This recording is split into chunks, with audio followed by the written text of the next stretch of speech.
te ensinar a falar do que não te agrada, do que você precisa que o outro mude de uma maneira não violenta. 4 componentes, 4 etapas da comunicação não violenta, da CNV. Você já deve ter visto essa sigla ou esse termo de comunicação não violenta em algum lugar, mas eu te garanto que nunca isso veio para você de uma maneira tão prática e aplicável. Quando a gente fala de implementação de cultura de feedback ou melhoria do processo de feedback, sempre existe aquele receio sobre como o outro vai receber esse feedback, sobre a gente não querer desagradar o outro, sobre a gente não querer magoar, a gente não querer criar naquela pessoa um sentimento de rejeição. Só que essas etapas da comunicação não violenta, elas vão mudar a forma que você ou já dá ou que você vai começar a dar a partir de agora o feedback para os seus liderados ou para os seus colegas de trabalho. Bom, então era isso, sem mais delongas, vamos para as nossas 4 etapas. Quero que você anote 4 palavrinhas, uma para cada etapa. A primeira delas, observação. Segunda etapa, sentimento. Terceira, necessidade. E quarta e última etapa, pedido. Anotou? Se não anotou, anote. A primeira etapa de observação, ela fala sobre como a gente nivela o outro sobre o que a gente está falando.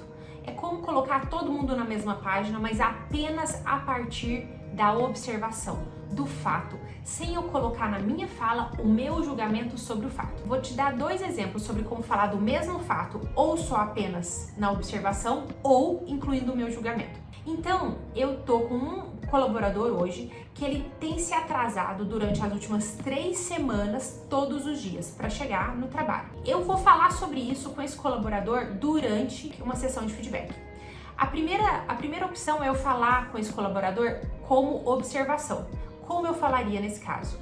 Fulano, eu quero falar com você sobre o fato de você estar chegando atrasado nas suas últimas 3 semanas. Ponto.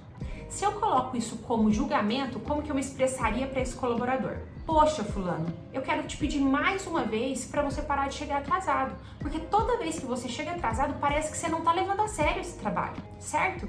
Então, essa é a diferença de você comunicar a mesma coisa com julgamento ou apenas em observação.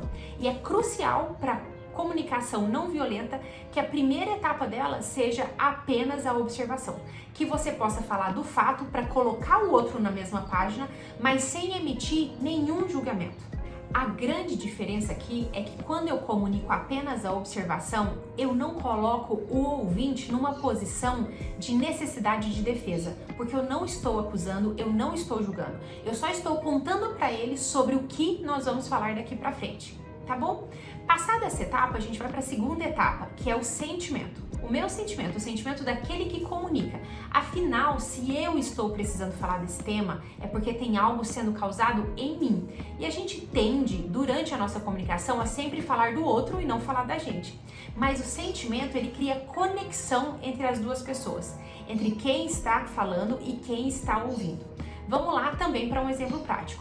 Então, pegando a mesma sequência, eu vou falar para o meu colaborador sobre o atraso e o que isso causa em mim como sentimento, certo? Eu vou continuar a conversa nesse exemplo. Fulano, eu quero falar com você sobre o fato de você estar chegando atrasado no trabalho durante as últimas 3 semanas. Sabe o que eu sinto quando eu te vejo repetidamente chegar atrasado ao trabalho? Eu sinto tristeza, eu sinto raiva, eu sinto desapontamento, porque me parece que o que eu estou falando para você não está surtindo efeito. É isso. Eu vou falar do que me causa. O que a gente tem que tomar cuidado aqui? Principalmente na língua portuguesa, o verbo sentir, ele é usado muitas vezes para a gente colocar ele em frases que não estão falando de sentimentos. Por exemplo, eu me sinto um bom líder. Se sentir um bom líder não é um sentimento. Então, a gente precisa treinar a falar sobre sentimentos. E sentimento é o quê? Tristeza, felicidade, orgulho, raiva, frustração. E a gente precisa conseguir comunicar esses sentimentos. Por que comunicar esses sentimentos, gente? Porque a empatia cura relações. Nesse momento que a gente cria e comunica esse sentimento, cria essa conexão com o outro, a gente está contando para outra pessoa que toda vez que ela fizer aquilo, que ela escolher repetir esse erro, ela está conhecendo a partir de agora o sentimento que ela cria em mim. É importante que nas 2 etapas a gente evite usar termos que descaracterizem a realidade.